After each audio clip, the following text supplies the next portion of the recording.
깊은 밤, 창호지 문을 세차게 흔드는 바람소리가 마치 원귀의 울음소리처럼 귓가를 때렸습니다. 퀴퀴한 쑥냄새와 비릿한 피냄새가 뒤섞인 방 안은 숨이 막힐 듯 무거웠습니다. 궁궐의 가장 깊숙하고 음습한 곳, 병들고 늙은 나인들이 마지막을 기다리는 이곳 처소에는 오직 거친 숨소리만이 위태롭게 부유하고 있었습니다. 죽음의 그림자가 짙게 드리운 이부자리 위 뼈만 앙상하게 남은 손이 허공을 휘저었습니다. 50년 세월을 구중궁궐의 그림자로 살아온 박상궁이었습니다.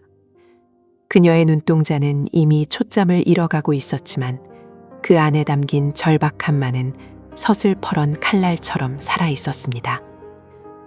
연홍아, 연홍아. 갈라진 목소리가 마른 낙엽처럼 바스라졌습니다. 곁을 지키던 어린 생각시 연홍이 황급히 노인의 손을 맞잡았습니다. 열병으로 들끓던 손은 이제 얼음장처럼 차갑게 식어가고 있었습니다. 마마님, 정신이 드시옵니까? 물 한 모금이라도 드시겠습니까? 연홍의 물기 어린 목소리에도 박상궁은 고개를 세차게 저었습니다. 그게 아니야. 시간이 없다. 내 머리맡에 그래 그 낡은 베개를 다오. 박상궁이 평생을 베고 잤다는 그 낡은 베개였습니다. 색바란 붉은 비단 위에는 북위 영화를 뜻하는 모란 꽃이 수놓아져 있었지만 세월의 때가 묻어 이제는 거무튀튀한 자국처럼 보일 뿐이었습니다. 솜이 죽어 납작해진 그 볼품없는 물건을 박상궁은 마치 갓 태어난 핏덩이를 안듯 떨리는 품에 끌어안았습니다. 그녀의 가슴이 찢어질 듯 기침과 함께 들썩였습니다. 단순히 물건에 대한 애착이라고 보기에는 그 눈빛이 너무나도 기괴하고 섬뜩했습니다. 칼을 다오, 어서. 임종을 앞둔 노인의 요청이라기엔 지나치게 날카로운 명령이었습니다. 연홍은 두려움에 떨며 바느질 고리에서 작은 가위를 꺼내 건넸습니다. 박상궁의 손이 경련하듯 떨렸지만 베개의 옆 솔기를 뜯어내는 손길에는 망설임이 없었습니다. 두두. 실밥이 터지는 소리가 적막한 방 안을 공명했습니다. 팽팽하게 당겨진 비단이 찢겨나가자 그 속에서 쿰쿰한 메밀껍질 냄새와 함께 누렇게 변색된 솜뭉치들이 쏟아져 나왔습니다. 박상궁은 쏟아진 솜들 사이를 미친 사람처럼 뒤적였습니다. 거친 호흡 끝에 그녀의 손가락이 무언가를 낚아챘습니다. 그것은 기름종이로 겹겹이 쌓인 작고 납작한 물건이었습니다. 그녀는 떨리는 손으로 기름종이를 벗겨냈습니다. 그 안에 들어있던 것은 여염집 안악의 저고리에서 뜯어낸 듯한 하얀 동정 하나와 빽빽하게 글씨가 쓰인 낡은 한지 한 장이었습니다. 이것을 보아라. 똑똑히 보아야 한다. 박상궁이 내민 하얀 동정에는 시간이 멈춘 듯 선명한 핏자국이 검붉게 얼룩져 있었습니다. 그것은 단순히 코피나 상처에서 난 피가 아니었습니다. 누군가 목을 부여잡고 피를 토해내며 죽어갈 때 그 마지막 고통이 튀어올라 묻은 원한서린 핏자국임이 분명했습니다. 연홍은 비명도 지르지 못한 채 입을 틀어막았습니다. 촛불 그림자가 일렁이며 방 안의 공기를 더욱 기묘하게 비틀었습니다. 30년이다. 내가 이 끔찍한 것을 베고 잔 세월이 무려 30년이야. 박상궁의 눈에서 굵은 눈물이 주르륵 흘러내려 베개 위로 떨어졌습니다. 30년 전, 온 나라가 슬픔에 잠겼던 그날을 기억하는 이들은 이제 궁 안에 몇 남지 않았습니다. 건강하던 세자 저하께서 갑작스러운 병환으로 흥서하셨다는 비보가 전해진 날이었습니다. 역사는 그저 학질이었다고 혹은 급체였다고 기록했지만 그날 밤 동궁전의 창호지에 비치던 그림자를 그리고 짐승이 울부짖는 듯한 비명소리를 기억하는 이들은 모두 입을 다물어야 했습니다. 입을 여는 순간 쥐도 새도 모르게 사라지는 시절이었기 때문입니다. 저하께서는 병으로 돌아가신 게 아니다. 이 피가 그 증거다. 박상궁의 고백은 천둥 소리보다 더 크게 연홍의 가슴을 때렸습니다. 금기였습니다.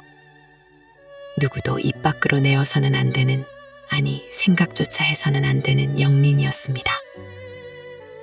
저 동정에 묻은 피가 세자 저하의 것이란 말입니까?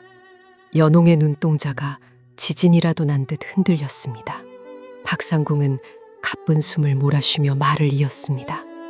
그날 밤 나는 보았다. 약사발을 들고 들어간 의관의 손이 떨리고 있었음을. 그리고 그가 나오고 난 뒤 저하께서 피를 토하며 쓰러지실 때 그 방 안에 감돌던 향기는 방향명세가 아니라 릿한 비소 냄새였음을. 내가 시신을 염습할 때 몰래 이 동정을 뜯어냈다.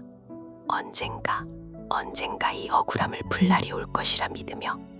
노인의 목소리는 점점 잦아들고 있었지만 그 안에 담긴 분노는 식지 않았습니다. 밀서, 기름 종이에 쌓여있던 그 종이에는 그날 밤 동궁전을 드나들었던 자들의 이름과 시간, 그리고 박상궁이 목격한 모든 진실이 깨알같이 적혀 있었습니다. 그것은 단순한 기록이 아니었습니다. 조정의 권력을 쥐고 흔드는 거대 세력의 목줄을 쥘 수도, 혹은 발견되는 즉시 삼족이 멸해질 수도 있는 시한폭탄이었습니다. 연홍아, 너는 영리하다이다. 그리고 아직 때묻지 않았어. 박상궁이 차가운 손으로 연홍의 뺨을 어루만졌습니다. 죽음이 임박한 자의 손길은 서늘했지만 그 간절함만은 뜨겁게 전해져 왔습니다. 이 늙은이는 이제 간다. 저승에 가서 저하를 뵐 면목이 생겼어. 하지만 산자들의 세상은 아직 끝나지 않았다. 이 밀서를 아무도 모르는 곳에 숨기거라. 그리고 때를 기다려라. 진정한 왕의 제목이 나타나 이 썩어 빠진 조정을 뒤엎을 그날을. 그때 이것을 세상에 내놓아라. 마마님, 무섭습니다. 제가 어찌 감당합니까? 연홍이 울먹이며 뒷걸음질 쳤지만 박상궁은 마지막 힘을 짜내어 피 묻은 동정과 밀서를 연홍의 옷자락 깊숙이 찔러 넣었습니다. 이것은 부탁이 아니다. 살아남은 자의 의무다. 잊지 마라. 역사는 승리한 자들의 기록이지만 진실은 침묵하는 자들의 기억 속에 살아있는 법이다. 박상궁의 눈이 허공의 한 지점에 고정되었습니다. 그녀의 시선 끝에는 마치 그날 억울하게 죽어간 세자의 혼령이라도 서 있는 듯했습니다. 입가에 옅은 미소가 번지른가 싶더니 이내 고개가 툭 하고 떨어졌습니다. 거칠게 몰아쉬던 숨소리가 멈추자 방 안에는 빗소리와 바람소리만이 남았습니다. 연웅은 떨리는 손으로 자신의 품속을 더듬었습니다. 낡은 베개 속에서 나온 서늘한 비단의 감촉이 손끝에 닿았습니다. 밖에서는 뇌성병력이 치며 번개가 번쩍였습니다. 그 찰나의 빛에 죽은 박상궁의 얼굴이 하얗게 드러났다가 다시 어둠 속으로 잠겨들었습니다. 마치 비밀을 지키라는 무언의 압박처럼 어둠은 더욱 깊고 무겁게 내려앉았습니다. 이제 이 거대한 비밀은 오롯이 연웅의 몫이 되었습니다. 30년 묵은 핏빛을 실이 낡은 베개 밖으로 나와 세상의 빛을 보는 순간이었습니다. 연웅은 입술을 피가 맺히도록 깨물며 주먹을 쥐었습니다. 두려움이 전신을 휘감았지만 동시에 알 수 없는 뜨거운 기운이 단전에서부터 솟구쳐 올랐습니다. 밖에서 몰아치는 비바람은 앞으로 그녀에게 닥쳐올 거대한 피해 폭풍을 예고하는 듯했습니다. 그녀는 천천히 일어나 박상궁의 눈을 감겨주었습니다. 그리고 품속의 밀서를 다시 한번 단단히 여미었습니다. 문을 열자 차가운 밤바람이 그녀의 얼굴을 때렸습니다. 궁궐의 긴 회랑 끝, 어둠이 웅크리고 있는 그곳을 향해 연웅은 조용히 그러나 결연한 눈빛을 보냈습니다. 오늘 밤 소녀는 죽고 투사가 태어났습니다. 낡은 베개는 찢어졌고 봉인은 해제되었습니다. 이제 멈출 수 없는 운명의 수레바퀴가 소름 끼치는 소리를 내며 굴러가기 시작했습니다. 구름 한 점 없이 맑은 날에도 구중궁궐의 가장 깊은 곳에는 서늘한 그늘이 드리워져 있습니다. 화려한 단청과 황금빛 기와가 태양 아래 번쩍여도 해가 지고 임경이 울리면 거대한 짐승의 뱃속처럼 어둡고 습한 공기가 궁의 담장을 타고 내려앉기 때문입니다. 화려한 뒤에 숨겨진 부패의 냄새, 그것은 밤이면 더욱 짙어졌습니다. 특히 후원 깊숙한 곳, 지금은 아무도 찾지 않는 폐각 근처의 낡은 우물가는 밤마다 금기시 되는 공간이었습니다. 낮에는 그저 이끼 낀 돌덩이에 불과한 그곳이 달빛이 창백하게 내리꽂히는 밤이면 전혀 다른 얼굴을 드러냈습니다. 바람이 불지 않는 날에도 우물 안에서는 찰랑거리는 물소리가 들려왔고 그 소리에 귀를 기울이면 어김없이 가늘고 처연한 여인의 곡소리가 섞여 나왔기 때문입니다. 아이고, 아이고. 끊어질 듯 이어지는 그 소리는 산 사람의 목청에서 나오는 것이라고는 믿기 힘들 만큼 차갑고 축축했습니다. 마치 물을 잔뜩 머금은 솜이 목구멍을 틀어막은 채 억지로 뱉어내는 비명 같았습니다. 처음 그 소리가 궁녀들 사리에서 회자되기 시작했을 때 상궁들은 헛소리라며 엄히 입단속을 시켰습니다. 궁 안에 음기가 돌면 나란 일에 해가 된다는 이유였습니다. 하지만 입을 막는다고 귀까지 막을 수는 없는 노릇이었습니다. 소문은 꼬리에 꼬리를 물고 번져나갔습니다. 그리고 단순한 소문이 공포로 바뀌는 데는 그리 오랜 시간이 걸리지 않았습니다. 시작은 새답방의 어린 나인이었습니다. 밤늦게까지 밀린 빨래를 정리하고 돌아오던 아이가 홀린 듯 우물가로 향하는 것을 보았다는 목격담이 돌았습니다. 다음 날 아침 우물가에는 아이가 신던 꽃인 한 짝만이 덩그러니 놓여 있었습니다. 우물 안을 샅샅이 뒤졌으나 시신은커녕 머리카락 한 올 나오지 않았습니다. 그저 검푸른 물만이 시커먼 눈동자처럼 입을 벌리고 하늘을 노려볼 뿐이었습니다. 그날 이후로 하나둘씩 사람이 사라지기 시작했습니다. 주로 입궁한 지 얼마 되지 않은 겁 많고 여린 생각시들이었습니다. 밤중에 화장실을 가려다 혹은 심부름을 다녀오다 연기처럼 증발해버린 것입니다. 사라진 자리에는 어김없이 물 비린내가 진동했고 때로는 젖은 발자국이 복도 끝까지 이어지다 끊겨 있기도 했습니다. 공포에 질린 나인들은 밤이면 서로의 팔을 꼭 붙잡고 잠을 청했습니다. 하지만 두려움은 잠든 이들의 꿈속까지 파고들었습니다. 사라지지 않은 이들조차 온전하지 못했습니다. 밤마다 가위 눌림에 시달리던 궁녀들은 시름시름 앓기 시작했습니다. 고열에 시달리며 헛소리를 내뱉는 그들의 입에서는 섬뜩한 말들이 쏟아져 나왔습니다. 차가워, 너무 차가워. 발목을 잡지 마세요. 살려주세요, 마마. 제가 아니옵니다. 그들의 헛소리는 단순히 열병에 의한 선망이 아니었습니다. 그것은 10년 전 바로 그 우물가에서 벌어졌던 참혹한 사건을 생생하게 되살려내고 있었기 때문입니다. 기억은 물길을 거슬러 올라가 10년 전의 그날 밤으로 향합니다. 그날은 유독 장대비가 쏟아지던 밤이었습니다. 천둥 소리에 묻혀 비명조차 새어나오지 못했던 그 밤, 한 여인이 억울한 누명을 쓰고 우물가로 끌려갔습니다.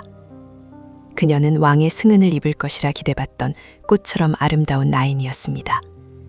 하지만 권력의 암투 속에서 그녀의 아름다움은 독이 되었습니다. 질투의 눈이 먼 후궁과 그를 따르는 무리들은 그녀가 왕의 탕약에 독을 탔다는 거짓 자백을 강요했습니다. 모진 고문 끝에도 그녀가 입을 열지 않자 그들은 살아있는 그녀를 거적에 말아 빗물이 넘쳐 흐르는 우물 속으로 던져버렸습니다. 우물벽을 긁어대던 손톱 소리, 살려달라는 애원, 그리고 마지막으로 들리던 물먹은 숨소리까지 그 모든 것이 쏟아지는 빗소리에 묻혀 영원히 비밀에 붙여지는 듯했습니다. 그러나 억울하게 죽은 원어는 그 자리를 떠나지 못했습니다. 10년이라는 세월이 흘러 사람들의 기억 속에서 그녀의 이름이 희미해질 무렵 그녀는 다시금 모습을 드러낸 것입니다. 아니, 모습을 드러냈다기보다는 소리로, 냄새로, 그리고 서늘한 기운으로 자신의 존재를 알리기 시작했습니다. 이제 궁궐 안에는 밤마다 무당의 방울소리와 독경소리가 끊이지 않았습니다. 왕실의 권위는 땅에 떨어졌고 백성들 사이에서는 억울한 귀신이 임금의 덕을 시험한다는 흉흉한 소문까지 돌기 시작했습니다. 조정 대신들은 이것이 단순한 미신이 아니라 왕권을 흔들려는 불순한 세력의 음모일지 모른다며 수군거렸습니다. 하지만 밤마다 들려오는 그 처절한 곡소리를 인간이 흉내낼 수 있다고 믿는 이는 드물었습니다. 어젯밤에도 한 명이 사라졌습니다. 이번에는 어린 생각씨가 아니었습니다. 10년 전 그날 밤의 사건을 알고 있던 늙은 상궁이었습니다. 그녀는 자신의 방에서 자취를 감추었습니다. 방문은 안에서 잠겨 있었고 창호지 문에는 밖에서 안으로 뚫고 들어온 듯한 젖은 손바닥 자국만이 선명하게 찍혀 있었습니다. 방 안에는 매캐한 향냄새 대신 비릿한 물이끼 냄새가 가득했습니다. 상궁이 덮고 있던 이불은 축축하게 젖어 있었는데 마치 물속에서 갓 건져 올린 시신이 누웠던 자리처럼 흥건했습니다. 사람들은 이제 귀신이 단순히 우물가에 머무는 것이 아니라 복수를 위해 궁궐의 담을 넘어 방 안까지 들어오기 시작했다고 믿게 되었습니다. 두려움은 전염병보다 빠르게 퍼져나갔습니다. 내의원 의관들은 알아누운 궁녀들의 증상을 보고 고개를 저었습니다. 맥은 잡히지 않고 동공은 풀려 있으며 몸은 얼음장처럼 차가운 기이한 증상.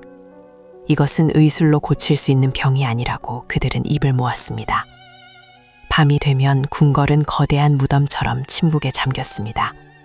술락꾼들조차 우물가 근처로는 발길을 하지 않으려 했고 횃불은 바람이 불지 않아도 사시나무 떨듯 일렁였습니다. 어둠 속에서 무언가가 지켜보고 있다는 느낌, 축축한 손이 목덜미를 스치고 지나가는 듯한 감각은 환상이 아닌 실체적인 공포로 다가왔습니다. 오늘 밤도 우물가에는 안개가 자욱합니다. 달빛조차 뚫지 못하는 짙은 안개 속에서 또다시 그 소리가 들려옵니다. 아이고, 아이고. 그 소리는 10년 전 죽은 여인의 원한서린 울음일까요? 아니면 이 혼란을 틈타 누군가가 꾸미고 있는 끔찍한 연극의 서막일까요? 확실한 것은 단 하나.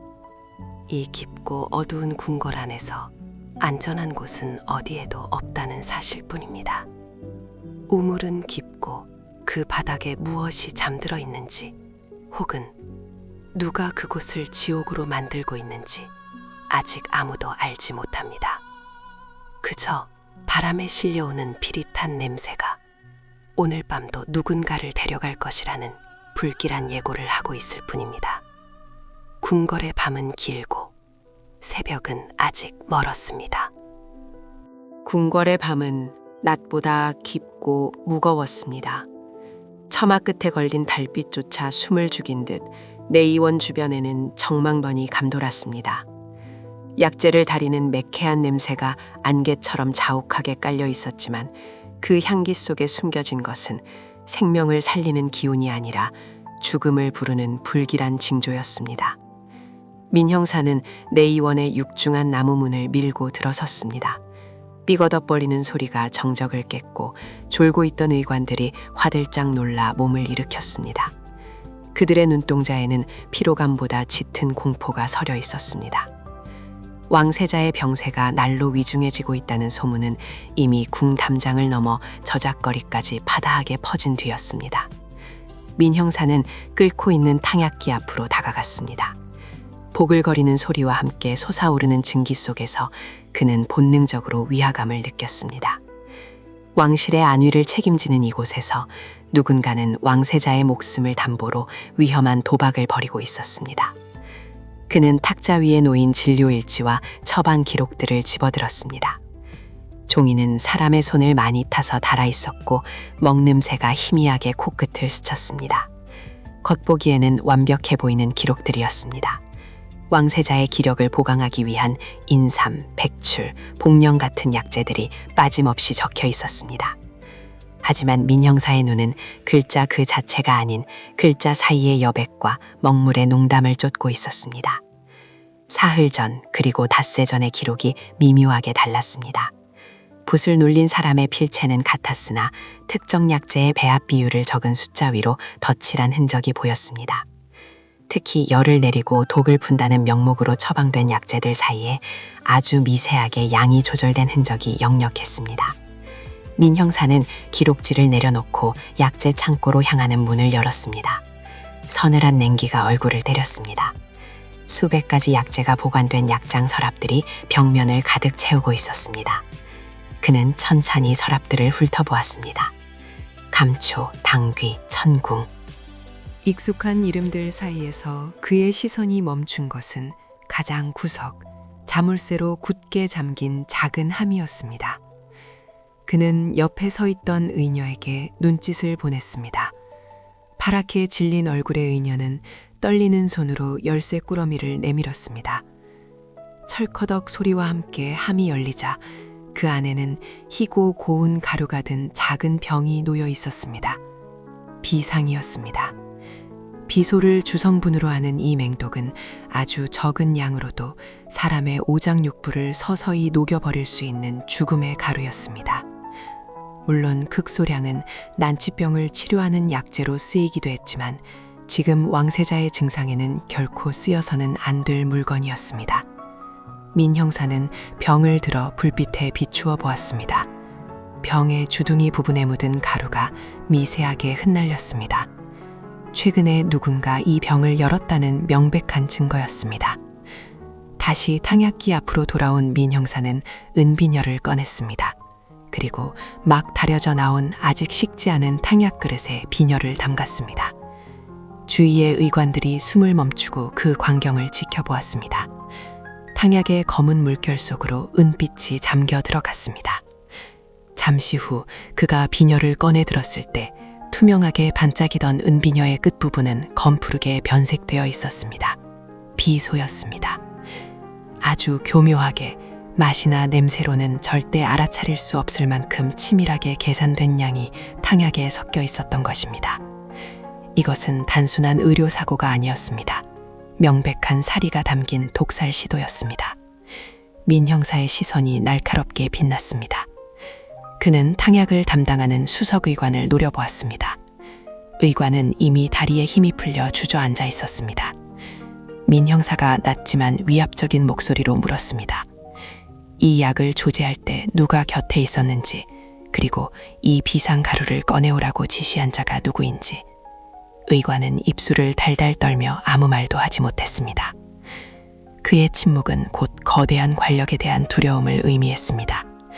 내의원의 일개 의관이 독단으로 왕세자에게 독을 쓸 수는 없었습니다. 그 배후에는 왕위계승 서열을 뒤흔들고 싶어하는 거대한 세력이 도사리고 있음이 분명했습니다.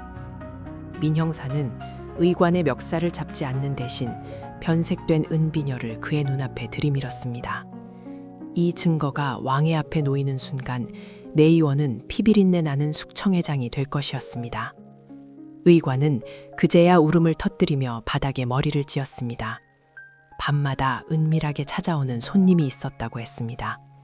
검은 갓을 깊게 눌러쓰고 내의원 뒷문으로 들어와 약재의 배합을 지시하고 사라지는 자. 그가 남기고 간 것은 금괴 몇 덩이와 무언의 협박이었습니다.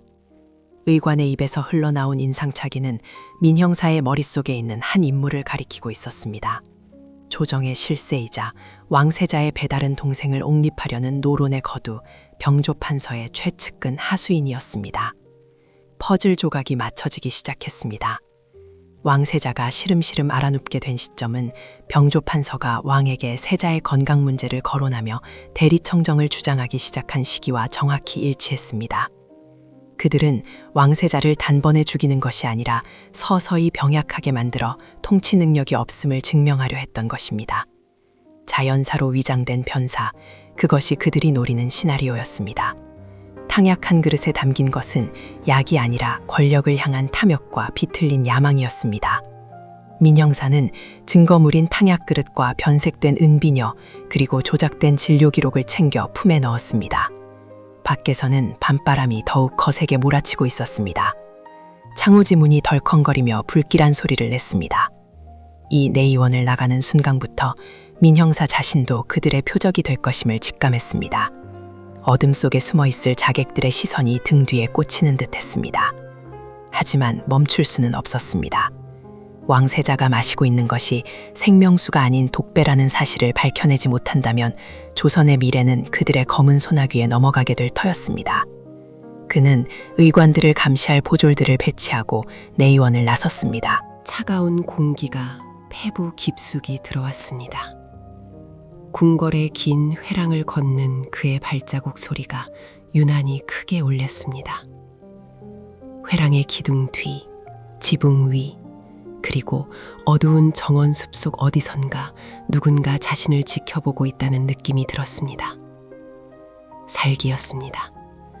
단순한 감시가 아닌 입을 막으려는 자들의 살기. 민 형사는 품속의 증거를 단단히 여미며 걸음을 재촉했습니다. 내의원에서 발견한 비소의 흔적은 이제 단순한 독극물 사건을 넘어 왕실 전체를 뒤흔들 역모의 증거가 되었습니다. 왕세자의 탕약에 손을 댄 자들, 그들은 왕의 피를 말리고 나라의 근간을 흔들고 있었습니다. 민 형사는 어둠 속에서 번득이는 눈빛으로 앞을 응시했습니다. 이 싸움은 이제 시작이었습니다. 권력의 정점에 있는 자들이 꾸민 이 은밀하고도 치명적인 연극에 막을 내리기 위해 그는 목숨을 건 추격을 시작해야 했습니다. 달빛이 구름에 가려지며 궁궐은 다시금 완벽한 어둠 속으로 잠겨들었습니다. 그 어둠을 뚫고 진실을 쥔 한 남자가 위태롭게 그러나 묵직하게 걸어가고 있었습니다. 구름 뒤에 숨은 달빛조차 숨을 죽인 듯 고요한 밤이었습니다. 궁궐의 깊고 은밀한 후원, 사람의 발길이 끊긴 지 오래된 별채 주변으로는 음습한 냉기만이 감돌고 있었습니다. 기와 지붕 위로 스치는 바람 소리가 마치 억울하게 죽은 궁녀들의 울음소리처럼 들려와 보초를 서던 병사들조차 오금을 저리며 눈을 돌리곤 하는 곳이었습니다. 그러나 그 정막을 깨고 들려오는 미세한 소리가 있었습니다. 징이나 꽹과리처럼 요란하지는 않으나 사람의 심장을 조여오는 규칙적인 방울소리였습니다. 딸랑, 딸랑. 쇳소리는 밤 공기를 타고 뱀처럼 스르르 담장을 넘어갔습니다. 닫힌 문틈 사이로 희미한 촛불이 일렁였습니다.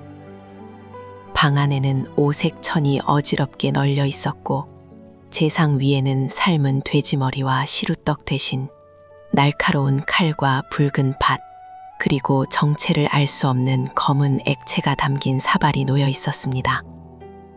그 한가운데 무녀가 서 있었습니다. 그녀의 눈은 이미 흰자위만 드러낸 채 뒤집혀 있었고 입가에는 거품이 맺혀 있었습니다.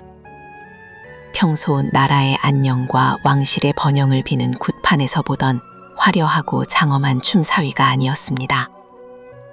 그녀의 몸짓은 기괴하게 뒤틀려 있었고 발을 구를 때마다 바닥이 울리는 소리는 마치 지옥의 문을 두드리는 듯 했습니다. 이것은 축복을 비는 춤이 아니었습니다. 누군가의 숨통을 끊어놓기 위한 살을 날리는 저주의 춤이었습니다. 평풍 뒤 그림자 속에 숨어 이 광경을 지켜보는 여인이 있었습니다. 화려한 비단 치마폭을 움켜쥔 그녀의 손은 하얗게 질려 있었지만 눈빛만은 횃불보다 더 뜨겁게 타오르고 있었습니다. 바로 후궁 조씨였습니다. 중전의 자리를 넘보다 못해 이제는 세자의 목숨마저 노리는 그녀의 야망은 궁궐의 가장 깊은 어둠까지 손을 뻗치고 있었습니다. 그녀는 무녀가 뱉어내는 알 수 없는 주문 소리에 귀를 기울이며 마른 침을 삼켰습니다. 무녀의 손이 허공을 가를 때마다 조 씨의 입꼬리가 미세하게 떨렸습니다. 오늘 밤 이 구판이 끝나면 궁궐의 주인은 바뀔 것이라는 확신이 그녀의 가슴 속에 독버섯처럼 피어오르고 있었습니다. 무녀가 갑자기 춤을 멈추었습니다. 거칠게 몰아쉬던 숨소리가 잦아들자 그녀는 제상 아래 숨겨두었던 나무 상자를 꺼내들었습니다. 떨리는 손으로 상자를 열자 그 안에서 나온 것은 지프로 엮어 만든 인형이었습니다. 조잡하게 만들어졌지만 머리와 팔다리의 형체가 뚜렷한 그것은 섬뜩한 기운을 풍기고 있었습니다. 무녀는 인형의 가슴팍에 하얀 종이를 붙였습니다. 그 종이 안은 붉은 먹으로 쓴 사주 팔자가 적혀 있었습니다. 갑자년, 무진월, 임수릴, 바로 현 국왕의 적장자 세자 저하의 생년월일이었습니다. 조 씨가 숨죽여 지켜보는 가운데 무녀는 품에서 긴 바늘을 꺼냈습니다. 불빛을 받아 서슬퍼렇게 빛나는 바늘 끝이 인형의 심장을 향했습니다. 무녀가 기괴한 비명을 지르며 바늘을 인형의 가슴 깊숙이 꽂아 넣는 순간 밖에서 불어온 돌풍이 방문을 거세게 흔들었습니다.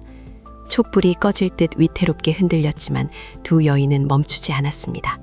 무녀는 바늘이 꽂힌 인형을 들어 올리며 중얼거렸습니다.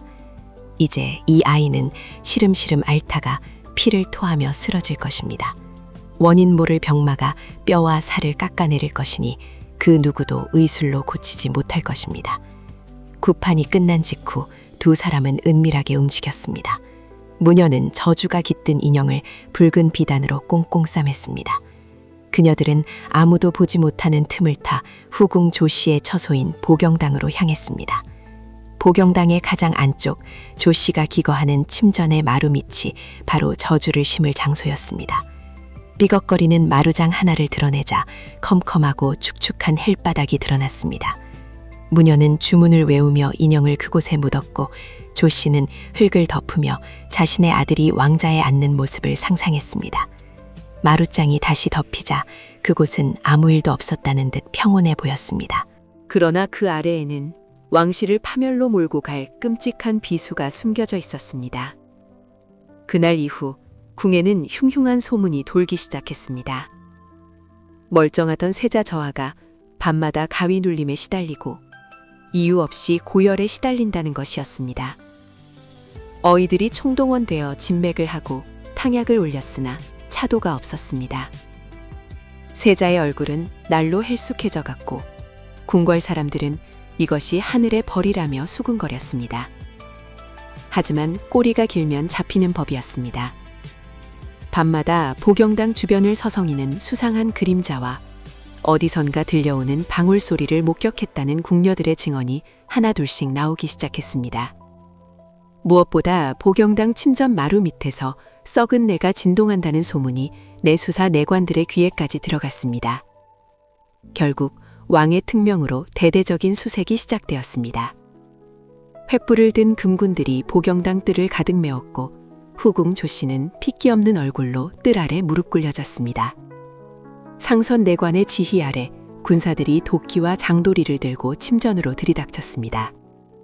우지끈 하는 소리와 함께 고풍스러운 마루장이 뜯겨나갔습니다. 퀴퀴한 곰팡이 냄새와 함께 흙먼지가 피어올랐습니다.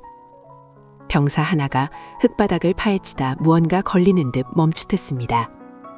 붉은 비단자락이 흙 속에서 모습을 드러냈습니다. 상선 내관이 떨리는 손으로 비단 꾸러미를 받아들었습니다.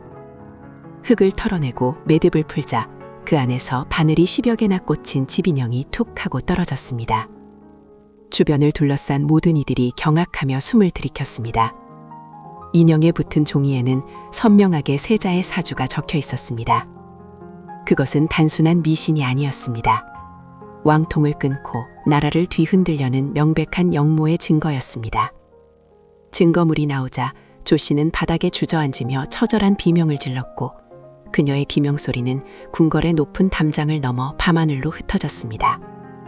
저주 인형은 발견되었지만 공포는 쉽게 사라지지 않았습니다. 흙 묻은 인형을 바라보는 왕의 눈빛에는 분노와 슬픔이 교차했습니다. 무속신앙이라는 이름 뒤에 숨어 가장 신성해야 할 궁궐을 저주의 굿판으로 만든 이들의 탐욕. 그것은 칼보다 더 날카롭고 독약보다 더 치명적인 정치적 암투의 실체였습니다. 궁궐의 밤은 다시 깊어졌지만 마루 밑에서 파헤쳐진 그 끔찍한 진실은 오랫동안 사랑들의 뇌리에서 잊히지 않을 흉터로 남게 되었습니다. 바람이 불 때마다 마치 그날의 방울소리가 다시 들려오는 듯 궁궐의 그림자는 더욱 길고 짙게 드리워졌습니다. 밤하늘을 가로지르는 번개가 궁궐의 첩첩산중 지붕을 하얗게 비추었다가 이내 칠흑 같은 어둠 속으로 집어삼켰습니다. 빗줄기는 굵어졌고 기와를 때리는 소리가 마치 억울하게 죽은 원혼들의 통곡처럼 장중하게 울려 퍼졌습니다. 민정관은 통명전의 긴 회랑을 걸으며 젖은 도포자락을 움켜쥐었습니다. 손끝에 닿는 차가운 빗물보다 더 섬뜩한 한기가 그의 심장을 조여오고 있었습니다. 그는 지금까지 수많은 범죄자를 잡아들였고 흉악한 살인귀들의 눈을 똑바로 쳐다보았지만 지금 마주하러 가는 진실만큼은 차라리 거짓이기를 간절히 바랐습니다. 가장 고귀하고 자애로운 존재, 온 나라가 국모의 어른이라 칭송해 마지 않는 대비. 그러나 민정관이 손에 쥔 증거들이 가리키는 화살표는 잔인하게도 오직 단 한 곳, 대비전의 깊숙한 안방만을 향하고 있었습니다. 회랑 끝, 은은한 불빛이 새어나오는 문 앞에서 그는 잠시 멈춰섰습니다. 문살 너머로 풍겨오는 것은 피비린내가 아닌 지독할 정도로 향기로운 백합 향이었습니다. 그 향기가 세자의 시신에서 맡았던 독초의 희미한 잔향과 겹쳐지는 순간 민정관은 더 이상 망설일 수 없었습니다. 고하십시오. 민정관의 낮은 목소리에 문이 열렸습니다. 방 안은 바깥의 폭풍우가 거짓말처럼 느껴질 정도로 고요하고 평온했습니다. 비단 병풍 앞 대비는 단정히 앉아 술을 놓고 있었습니다. 촛불 아라 드러난 그녀의 얼굴은 세월의 흐름조차 비껴간 듯 온화해 보였습니다. 늙은 상궁들이 모두 물러가고 방 안에는 오직 두 사람의 숨소리와 타닥거리는 촛불 소리만이 남았습니다. 대비마마, 밤이 깊었습니다. 민정관이 입을 열자 대비는 바늘을 멈추고 천천히 고개를 들었습니다. 자네가 이 늦은 시각에 여기까지 온 것을 보니 범인을 잡은 모양이로구나. 그 부드러운 목소리에는 일말의 동요도 없었습니다. 민정관은 무겁게 고개를 끄덕였습니다. 예, 잡았습니다. 허나 그 범인을 차마 포승줄로 묶을 수 없어 이리 제 발로 찾아왔습니다. 대비의 눈매가 아주 미세하게 휘어졌습니다. 묶을 수 없는 범인이라 그것 참 기이한 일이로구나. 민정관은 품속에서 붉은 비단에 쌓인 작은 약봉지를 꺼내 탁자 위에 올려놓았습니다. 이것은 세자 저하께서 쓰러지시던 날 수라간 나인이 몰래 태우려다 남긴 비소와 투구꽃의 가루입니다. 그리고 이 약재를 구한 자는 저작거리의 약재상이 아닌 대비전의 심부름을 도맡아 하던 내관이었습니다. 침묵이 흘렀습니다. 대비는 그 약봉지를 바라보지 않았습니다. 대신 다시 바늘을 들어 수틀 위로 가져갔습니다. 그 내관이 죄를 지었다면 마땅히 벌을 받아야지. 내 사람이라 하여 감쌀 생각은 없다. 그저 아랫사람의 일탈을 내게 묻는 것이냐? 아닙니다. 민정관의 목소리가 떨리듯 그러나 단호하게 높아졌습니다. 그 내관은 자백하지 않았습니다. 혀를 깨물고 자결했지요. 허나 그가 남긴 혈서가 있었습니다. 그리고 그 혈서보다 더 명확한 증거는 바로 마마의 침소에 있는 저 병풍 뒤에 숨겨져 있을 것입니다. 저주를 사주한 무당이 남긴 부적과 세자 저하의 생년월일이 적힌 인형 말입니다. 대비의 손이 멈췄습니다. 날카로운 바늘 끝이 비단 위에 붉은 점 하나를 찍었습니다. 실수로 찔린 손가락에서 핏방울이 맺혔지만 그녀는 아픔을 느끼지 못하는 사람처럼 무표정했습니다. 민정과는 한 걸음 더 다가갔습니다. 세상 사람들은 모두 저주라 믿었습니다. 귀신이 들려 세자 저하가 미쳐 날뛰다 숨을 거둔 것이라 여겼지요. 하지만 그것은 귀신의 짓이 아니었습니다. 아주 조금씩 매일 차에 타먹인 환각제와 독이 저하의 정신을 갉아먹고 끝내 심장을 멈추게 한 것입니다. 마마, 어찌하여 손자이신 세자 저하를 그토록 잔인하게 해하셨습니까? 그 순간 대비가 고개를 들었습니다. 자애롭던 노파의 눈빛은 온데간데 없고 그 자리에는 서리빨보다 차가운 권력자의 눈동자만이 번뜩이고 있었습니다. 잔인하다 했느냐? 그녀가 입을 열자 방 안의 공기가 무겁게 가라앉았습니다. 피를 나는 손자를 죽인 할미가 잔인해 보이느냐? 그래, 네 눈에는 그리 보이겠지. 하지만 민정관, 너는 어미의 마음을 모른다. 어미의 마음이라니요? 그것이 어찌 살인의 이유가 된단 말입니까? 민정관의 외침에 대비는 조소를 흘리며 자리에서 일어났습니다. 그녀의 그림자가 촛불에 일렁이며 벽면을 가득 채웠습니다. 거대한 괴물 같은 그 그림자 속에서 대비가 읊조렸습니다. 세자는 병약했고 그 뒤를 바치는 외척들은 탐욕스러웠다. 그 아이가 왕이 되면 내 아들, 나의 친아들인 kum성대군은 어찌 되겠느냐. 영모로 물려 사약을 받거나 평생 유배지를 떠돌다 비참하게 죽겠지. 왕실의 법도는 피보다 진하고 권력의 생리는 칼보다 날카로운 법이다. 나는 선택해야 했다. 왕이 될 제목도 아니면서 자리만 차지하고 있는 손자인가, 아니면 내 배 아파 낳은 내 아들의 목숨인가. 민정관은 숨이 터무막히는 충격에 뒷걸음질 쳤습니다. 세자 저하 역시 마마의 핏줄입니다. 손자를 희생시켜 아들을 지키겠다는 것이 과연 모성이라 할 수 있습니까? 그것은 그저 비뚤어진 집착이자 추악한 욕망일 뿐입니다. 닥쳐라! 대비의 호통이 천등소리처럼 방 안을 울렸습니다. 그녀는 덜덜 떨리는 손으로 자신의 가슴을 움켜쥐었습니다. 네 놈이 무엇을 아느냐? 매일 밤 내 아들이 죽임당하는 악몽을 꾸는 어미의 심정을 네가 아느냐? 나는 살리기 위해 죽인 것이다. 더 큰 비극을 막기 위해 작은 가지를 쳐낸 것이다. 그것이 이 나라를 위한 길이고 왕실을 위한 길이었다. 손자의 피를 손에 묻힌 내 고통을 너 따위가 감히 헤아릴 수 있을 것 같으냐. 대비의 눈에서 눈물이 흘러내렸습니다. 하지만 그 눈물은 참회나 슬픔의 눈물이 아니었습니다. 그것은 스스로의 죄를 정당화하려는 광기 어린 자기 연민이었습니다. 가장 고귀해 보였던 얼굴이 일순간 악기처럼 일그러졌습니다. 독을 탄 찻잔을 손자에게 건네며 인자하게 웃어주었던 그 얼굴. 밤마다 저주의 기도를 올리며 손자가 시들어가기를 바랐던 그 마음. 그 모든 것이 아들을 지키겠다는 맹목적인 모성애라는 이름으로 포장되어 있었던 것입니다. 민정관은 참담한 심정으로 고개를 저었습니다. 마마께서는 아들을 지키셨다 믿으시겠지만 실상은 그렇지 않습니다. 마마의 그 그릇된 사랑이 대군 마마께 씻을 수 없는 피의 왕관을 씌운 것입니다. 형의 시신을 밟고 올라선 왕좌가 과연 온전하겠습니까? 대군 마마께서 이 사실을 아시게 된다면 과연 어머니인 마마를 용서하시겠습니까? 대비의 표정이 싸늘하게 굳었습니다. 그녀는 다시 자리에 앉아 피 묻은 손가락으로 술을 놓던 바늘을 집어들었습니다. 아무도 모를 것이다. 내 놈만 입을 다문다면 이 일은 영원히 어둠 속에 묻힐 것이다. 그리고 내 아들은 성군이 되어 이 나라를 다스리겠지. 민정관은 주먹을 꽉 쥐었습니다.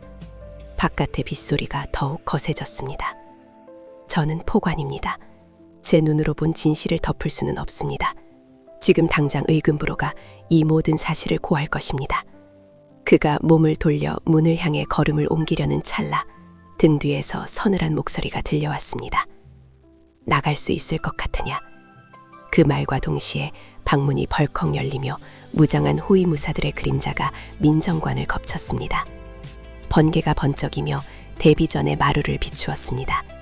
쏟아지는 빗줄기 사이로 보이는 것은 자애로운 국모의 가면을 쓴 채 아들을 위해 기꺼이 괴물이 되기를 자처한 한 여인의 검은 실루엣꾼이었습니다. 민정관은 들이닥치는 칼날들을 보며 깨달았습니다. 자신이 발을 들인 곳은 사건의 현장이 아니라 거대한 거미줄의 한가운데였음을. 대비가 쳐놓은 촘촘하고 끈적한 욕망의 그물은 이미 그를, 그리고 죽은 세자를, 나아가 이 왕조 전체를 옥죄고 있었습니다. 대비는 다시 평온한 얼굴로 돌아와 핏방울이 맺힌 비단 위에 붉은 꽃을 수놓기 시작했습니다.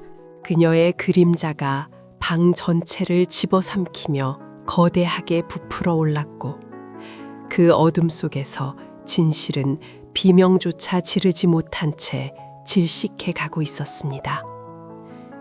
이것은 반전이 아니라 애초부터 정해져 있던 비극의 완성이었습니다. 빗소리에 묻힌 민정관의 거친 숨소리만이 대비전의 깊은 밤을 위태롭게 채우고 있었습니다. 창살 사이로 스며든 새벽빛이 편전의 차가운 바닥 위로 길게 늘어졌습니다. 밤새 타오르던 촛불은 이제 제 몸을 다 녹이고 심지만 남겨 위태롭게 가물거리고 있었고 그 불빛 아래 앉은 임금의 얼굴에는 깊은 주름과 씻을 수 없는 피로가 내려앉아 있었습니다. 묵직한 침묵만이 감도는 공간, 그 누구도 감히 입을 떼지 못하는 그 숨막히는 정적 속에서 임금의 시선은 탁자 위에 놓인 두툼한 책자들에 고정되어 있었습니다. 그것은 지난 몇 달간 도성안을 공포로 몰아넣었던 기이한 사건들의 기록이자 사관들이 목숨을 걸고 적어내려간 진실의 파편들이었습니다. 그대가 알아낸 진실이 이것인가? 임금의 목소리는 낮고 건조했습니다. 감정의 고저가 느껴지지 않는 그 무미건조한 물음이 오히려 더 큰 위압감으로 다가왔습니다. 어좌 아래 무릎을 꿇고 앉은 이는 고개를 들지 못한 채 바닥에 이마를 댄 자세로 떨리는 숨을 삼켰습니다. 그렇습니다, 전하. 궐안 깊숙한 곳에서 벌어진 참극과 그 뒤에 얽힌 왕실의 비극, 그리고 인간의 형상을 했으나 인간이 아니었던 존재들의 최후까지 그 모든 것이 낱낱이 기록되어 있나이다. 이 기록이 후세에 전해진다면 억울하게 죽어간 이들의 원혼을 달래고 다시는 이런 비극이 되풀이되지 않을 교훈이 될 것입니다. 그러나 임금은 대답 대신 긴 한숨을 내쉬었습니다. 그 한숨 속에는 군주의 고뇌와 인간으로서의 비애가 뒤섞여 있었습니다. 기록이라, 진실이라. 임금의 손이 거친 종이 표지를 천천히 쓸어내렸습니다. 만약 이 내용이 세상에 알려진다면 백성들은 왕실을 어떻게 보겠는가? 요물이 궐을 활보하고 피부치가 서로에게 칼을 겨누었으며 왕의 권위가 땅에 떨어졌던 그 추악한 밤들을 그들이 알게 된다면 이 나라의 기강은 어찌 되겠는가? 전하, 하오나 사초는 역사의 거울이옵니다. 거울을 깨트린다고 하여 비친 모습이 사라지는 것은 아니옵니다. 간절한 호소가 터져나왔지만 임금의 눈빛은 이미 결단으로 차갑게 굳어 있었습니다. 아니, 때로는 덮어야만 지켜지는 것도 있는 법이다. 백성들에게 필요한 것은 혼란스러운 진실이 아니라 흔들리지 않는 강력한 왕실의 평온함이다. 그 평온을 위해서라면 나는 기꺼이 눈먼 군주가 될 것이고 귀먹은 아비가 될 것이다. 임금은 옆에 시립해 있던 내관에게 손짓했습니다. 내관이 들고 온 화로에는 붉은 숯이 이글거리고 있었습니다. 뜨거운 열기가 편전의 서늘한 공기를 갈랐습니다. 태워라. 임금의 명령은 짧고 단호했습니다. 무릎 꿇은 이가 비명처럼 전하를 불렀지만 내관들은 망설임 없이 사초뭉치를 집어들었습니다. 붓으로 꾹꾹 눌러 쓴 검은 먹글씨들, 그 속에 담긴 누군가의 억울한 죽음과 밤새와 밝혀낸 사건의 전말이 화로 속으로 던져졌습니다. 불길은 종이를 탐욕스럽게 핥아올렸습니다. 치지직 하는 소리와 함께 종이가 검게 말려 들어가며 매캐한 연기가 피어올랐습니다. 역사가 불타고 있었습니다. 진실이 재가 되어 허공으로 흩어지고 있었습니다. 그 불꽃 속에서 괴물의 울부짖음도 희생자들의 절규도 사건을 해결하기 위해 동분서주했던 수사관들의 땀방울도 모두 하얀 재로 변해갔습니다. 타닥거리는 소리는 마치 진실이 지상에서 소멸하며 내지르는 마지막 단말마 같았습니다. 사관은 입술을 깨물어 흐르는 피를 삼키며 그 광경을 지켜보아야만 했습니다. 사필 귀정이라 믿었던 신념이 불길 속에서 무너져 내리는 순간이었습니다. 모든 것이 다 타고 남은 자리에는 오직 한 줌의 회색 재만이 남았습니다. 임금은 그 재를 바라보며 붓을 들었습니다. 그리고 깨끗한 새 종이 위에 단 한 줄의 문장을 적어 내려갔습니다. 그해 가을 도성에 알 수 없는 역병이 돌았으나 왕의 덕으로 곧 잠잠해졌다. 그것이 전부였습니다. 수많은 생명이 쓰러지고 거리 피로 물들었던 그 거대한 사건은 단 한 줄의 건조한 문장으로 축소되고 왜곡되어 승정원 일기에 기록되었습니다. 공식적인 역사에서 그날의 진실은 영원히 삭제되었습니다. 편전을 나오는 발걸음은 천근만근 무거웠습니다. 밖은 어느새 날이 밝아오고 있었습니다. 아침 해는 무심하게도 찬란히 떠올랐고 궐 안의 사람들은 아무 일도 없었다는 듯 바삐 움직이고 있었습니다. 마당을 쓰는 빗을 소리, 숨은 장들의 교대 소리, 멀리서 들려오는 닭울음 소리. 세상은 너무나 평온해서 지난밤의 그 치열했던 사투와 방금 전 눈앞에서 사라진 진실이 마치 꿈이었던 것처럼 느껴졌습니다. 완벽하게 복원된 질서, 그 견고한 왕실의 권위 아래 묻혀버린 진실은 이제 갈 곳을 잃고 말았습니다. 사건을 추적했던 그는 뒤를 돌아보지 않고 궐문을 나섰습니다. 등 뒤로 웅장하게 솟은 궁궐은 아침 햇살을 받아 황금빛으로 빛나고 있었지만 그에게는 거대한 무덤처럼 보일 뿐이었습니다. 그는 입을 다물었습니다. 왕이 침묵을 명했으니 신화된 도리로 입을 다물어야 했습니다. 그러나 가슴 속에서 타오르는 뜨거운 덩어리는 쉽게 식지 않았습니다. 세월은 유수와 같이 흘렀습니다. 계절이 수십 번 바뀌고 그날의 사건을 기억하는 이들은 하나둘 세상을 떠나거나 늙어 기억이 희미해져 갔습니다. 승정원 일기와 왕조실록, 그 어디에도 그날의 궤변에 대한 기록은 남아있지 않았습니다. 후대 사가들이 읽는 역사책 속의 그 시절은 태평성대까지는 아니어도 별다른 변구 없이 지나간 평범한 시기로 남았습니다. 공식적인 역사는 승리자의 기록이자 권력의 기록이었기 때문입니다. 하지만 문자로 기록되지 못한 진실은 끈질긴 생명력을 가지고 있었습니다. 그것은 붓끝이 아니라 사람들의 혀끝에서 살아남았습니다. 저작거리의 주막에서 빨래터의 아낙네들 사이에서 늦은 밤 사랑방의 희미한 호롱불 밑에서 이야기는 은밀하게 속삭여졌습니다. 자네, 그 이야기 아는가? 예전 선대왕 시절 궐 안에 사람을 잡아먹는 그림자가 살았다는 이야기 말일세. 에이, 말도 안 되는 소리. 실록에도 없는 일을 어찌 믿나? 쉿, 이 사람아. 원래 진짜 무서운 일은 실록에 못 적는 법이야. 내 할아버지의 할아버지께서 그때 도성 숲이 되셨는데 그날 밤 붉은 달이 뜨고 비명소리가 궐 담장을 넘어왔다더군.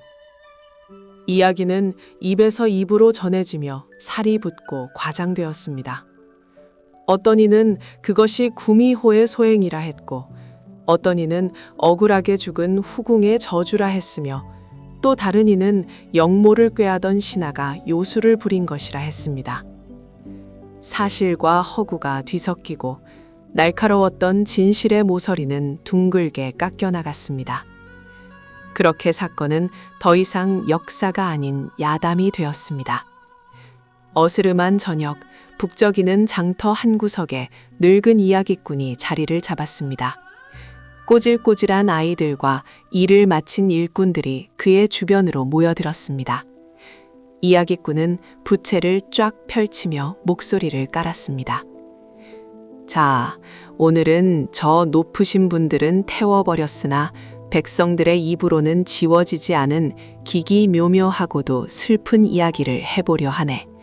모두 귀를 씻고 들어보시게. 사람들은 숨을 죽이고 이야기꾼의 입을 주시했습니다. 비록 사초는 불타 사라졌고 공식적인 기록은 침묵했지만 진실은 소문이라는 옷을 입고 전설이라는 이름을 달고 끈질기게 살아남아 백성들의 곁을 떠돌게 되었습니다. 왕실이 지키려 했던 권위는 종이 위에 남았으나 그들이 감추려 했던 진실은 이야기 속에 스며들어 영원히 기억될 것입니다. 바람에 실려 흩어지는 연기처럼 사라진 줄 알았던 그날의 진실은 오늘 밤도 누군가의 귓가에서 야담이라는 이름으로 다시 태어나고 있습니다. 이야기꾼의 부채가 탁 하고 접히는 소리와 함께 이야기는 시작됩니다. 어둠이 짙게 깔린 도성의 뒷골목, 그 좁고 습한 길을 따라 흘러가는 옛날 이야기 속에서 우리는 비로소 태워진 사초가 품고 있던 진짜 역사를 마주하게 될지도 모릅니다. 슬프지만 아름답고 잔혹하지만 잊을 수 없는 묻혀버린 진실의 조각들을 말입니다.